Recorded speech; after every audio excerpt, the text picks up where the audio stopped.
Hi everyone, welcome back to our channel. In this video, I'm gonna let you know the ways to extend Google Photos storage for free. Now, to increase your Google Photo storage without paying, what you can do is you could just go ahead and create more storage space by deleting unnecessary file in each apps and then emptying the trash in each app. Now, as item in the trash counts towards your storage, you can also remove any hidden data from the app in the Google Drive on your computer, and then you could also go to drive.google.com.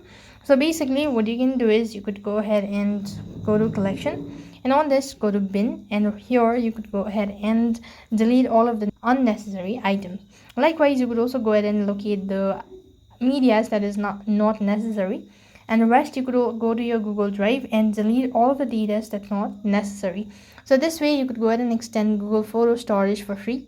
So with that, I've come to an end. That's all for this video. I hope the video was helpful. Make sure to like, share and subscribe to our channel. Thank you for watching. See you in the next video.